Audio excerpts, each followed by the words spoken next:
सच्ची और प्रमाणित खबरें ही दिखाते हैं, किसी हिंसा या आतंकी संगठन का समर्थन नहीं। YouTube गाइडलाइंस और सरकारी नियमों का पूरा पालन। वीडियो ए वॉइस से प्रस्तुत, लेकिन हर खबर जांची पड़ताल की गई है। हमारा उद्देश्य शांति, प्रेम और निष्पक्ष पत्रकारिता। आदाब, नमस्कार। आप देख रहे हैं ग्लोबल आवाज। मैं आपका मेजबान अनीस अंसार। देश विदेश की अब तक की बड़ी खबरें। नीदरलैंड्स मंत्री इस्तीफा, इसराइल ने हमास को चेतावनी, चीन ने भारत का समर्थन, पीएम मोदी विदेश दौरे पर, बिहार बीएलए को सुप्रीम कोर्ट निर्देश, ट्रंप ने रूस यूक्रेन पर चेतावनी, इमरान खान को जमानत, जम्मू कश्मीर ने 215 स्कूलों का नियंत्रण। अब विस्तार से।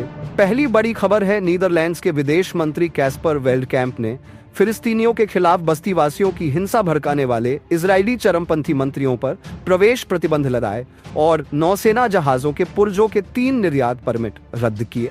गाजा और वेस्ट बैंक की बिगड़ती स्थिति को देखते हुए उन्होंने इस्तीफा दे दिया।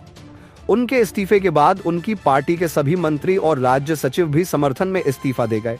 वहीं दूसरी खबर देखें, इसराइल ने चेतावनी दी, अगर हमास हथियार नहीं छोड़े और सभी बंधकों को रिहा नहीं करे तो गजा शहर पूरी तरह तबाह होगा।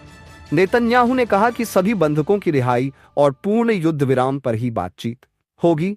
कतर मिस्र के प्रस्ताव पर हमास ने कुछ बंधकों को सौंपने पर सहमति दी थी, लेकिन इसराइल ने इनकार किया। रक्षा मंत्री काज ने धमकी दी कि रफाह और बेत हनून को नष्ट कर दिया जाएगा। अगली खबर, चीन ने भारत पक्ष लिया। चीन ने भारत पर अमेरिका के टैरिफ लगाने की कड़ी आलोचना की और कहा कि यह गलत है। अमेरिका ने भारत पर कुल 50% टैरिफ लगा दिया है। इसका कारण भारत का रूस से तेल और हथियार खरीदना बताया गया है। भारत का कहना है कि सस्ता तेल खरीदना जरूरी है ताकि गरीब लोगों की लागत कम रहे और वैश्विक ऊर्जा बाजार स्थिर रहे। चीन ने भारत के पक्ष में कहा। संक्षेप में, चीन भारत का समर्थन कर रहा है और अमेरिका की टैरिफ नीति का विरोध कर रहा है, जबकि भारत अपने आर्थिक और ऊर्जा हितों की रक्षा कर रहा है। वहीं एक खबर और देखिए, प्रधानमंत्री मोदी इस महीने के अंत में जापान और चीन का दौरा करेंगे। जापान 29-30 अगस्त, पीएम मोदी 15वें भारत जापान वार्षिक शिखर सम्मेलन में भाग लेंगे। यह उनकी जापान की 8वीं यात्रा और प्रधानमंत्री शिगेरू इशिबा के साथ पहला शिखर सम्मेलन होगा। चर्चा के मुख्य मुद्दे रक्षा, सुरक्षा, क्षेत्रीय और वैश्विक मामले। चीन 31 अगस्त, 1 सितंबर, पीएम मोदी तियानजिन में शंघाई सहयोग संगठन SCO शिखर सम्मेलन में शामिल होंगे। आमंत्रण चीन के राष्ट्रपति शी जिनपिंग ने दिया है। अगली बड़ी खबर देखिए, सुप्रीम कोर्ट ने बिहार के बीएलए को दिया निर्देश, मतदाताओं की मदद करने को कहा। बिहार में चल रही स्पेशल इंटेंसिव रिवीजन सर प्रक्रिया को चुनौती देने वाली याचिकाओं पर शुक्रवार को सुप्रीम कोर्ट में सुनवाई हुई।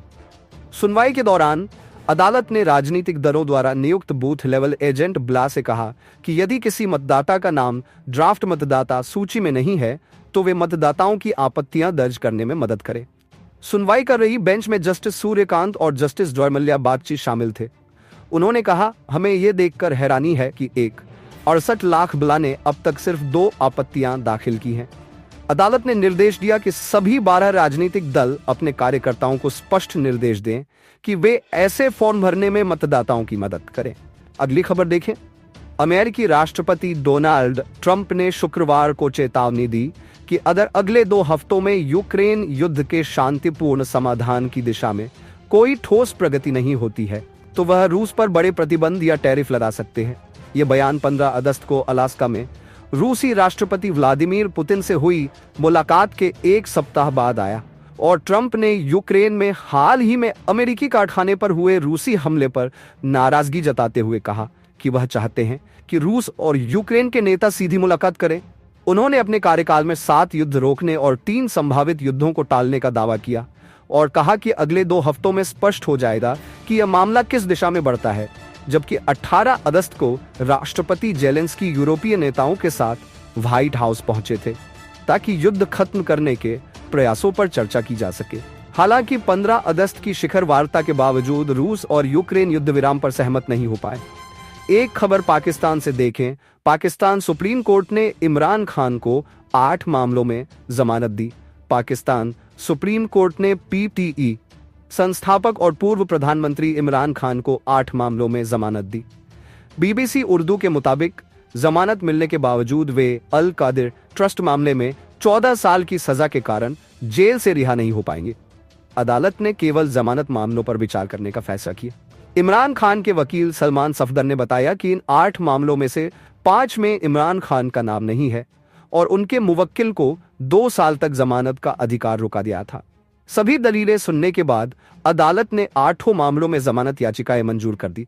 एक और बड़ी खबर देखिए, जम्मू कश्मीर सरकार ने छात्रों के भविष्य और कानून व्यवस्था को ध्यान में रखते हुए जमात-ए-इस्लामी और उससे जुड़े फलाह-ए-आम ट्रस्ट द्वारा संचालित 215 स्कूलों का प्रबंधन अपने हाथ में ले लिया है।